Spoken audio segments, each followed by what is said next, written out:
And I'd just like to say many congratulations to Vitalia for the India Kids Fashion Week.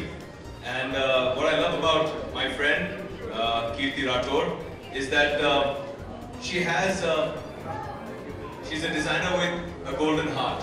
And every time, in fact, at the Rajasthan Fashion Week, when I walked for her, we had children who were fighting HIV, who were fighting AIDS at that time. And today we have these lovely children. Unfortunately, they're from the orphanage in Bandra, but they're stars tonight. And you made them feel special. So thank you so much.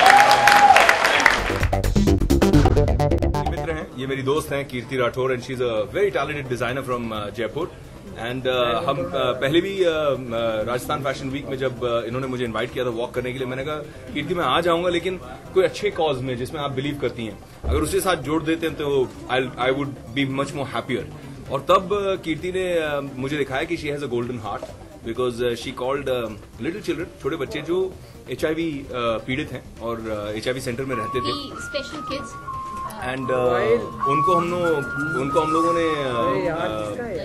हम लोगों ने साथ में हमारे ramp पर चलाया. And I can't tell you, उनकी जो खुशी थी, उनको जो इतना अच्छा लगा, दे फेल्ट सो गुड. और आज भी वही हुआ जब कीर्ति ने कहा कि मैं मुंबई आ रही हूँ, मेरा शो है इंडिया किड्स. मैंने कहा जब किड्स के लिए कर रहे हैं फैशन शो, अच्छा है कि बहुत सारे किड्स आएंगे, उनको कॉन्फिडेंस मिलेगा, स्टेज पर बहुत प्यारे लगेंगे, लेकिन कुछ ना कुछ हमें अगेन अच्छा कॉज जोड़ना चाहिए. तो बैंड्रा कम्युनिटी सेंटर के कुछ अनाथ बच्चे थे जिनको हमने सोचा कि अगर हम इन्हें स्टेज पर साथ में लेके जाएं तो एक अनोखा एक्सपीरियंस बहुत अच्छा होगा उनके लिए. हमने ऑफ कोर्स डिनर पार्टी और गुडी बैग्स वगैरह सारे ऑर्गेनाइज किए हैं, लेकिन उनका जो बैक स्टेज बातें कर रहा था, मैं उनसे बैठ के खड़ा वेट कर रहा था, तो सबसे पूछ रहा था कि कैसा लग रहा है. तो कुछ नर्वस थे, तो कुछ एक्साइटेड थे, और कह रहे थे मतलब ये मेरा पहली बार है कि मैं स्टेज पे जा रहा हूँ. कोई कहता है ये मेरा पहला फैशन शो है. फैशन शो करते कैसे हैं? तो मैंने कहा बस चलना है स्टेज पे. बस मैंने कहा हाँ बस, कैसे चलेगा दिखा रहा. फिर चल के दिखा रहे थे backstage. It was a lot of fun, it was very cute.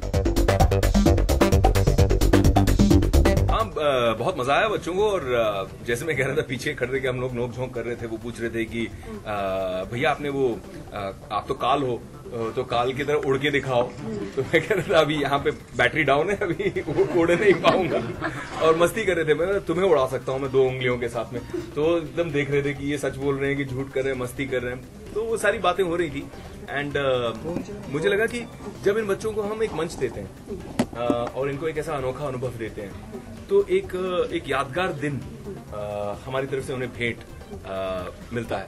और साथ में उनको एक आत्मसम्मान और एक सेल्फ कॉन्फिडेंस भी मिलता है इन टाइप की एक्टिविटीज से. तो मैं बहुत एक्चुअली मेरी एक ऑर्गेनाइजेशन है कैंसर पेशेंट्स एड एसोसिएशन. तो जनरली मैं उन बच्चों को बहुत सपोर्ट करता हूँ, लेकिन इस बार मुझे लगा कि फेवरेटिज्म बहुत ज्यादा हो रही है मेरी तरफ से, क्योंकि मैं उन बच्चों से इतना प्यार करता हूँ और मैं इतने बचपन से देखता आया हूँ, और उनके लिए साल में 3-4 फंक्शन मेरे हो ही जाते हैं उनके लिए. तो मैंने कहा चलो इस बार जो कीर्ति को जिस संस्था को बुलाना है, I left it to her. मैंने कहा कि कीर्ति आप इस बार. इनका आइडिया इसलिए भी था इन ऑर्फन बच्चों को साथ में लाने का कि लाइक अदर पेरेंट्स जिनके बच्चों के पास में पेरेंट्स हैं, वो लोग इस शो में पार्टिसिपेट कर रहे हैं, तो क्यों ना हम उन बच्चों के लिए पेरेंट्स बने और उन्हें शो पे लेके आएं और उनको ये फील कराएं कि yes they are also special in this society.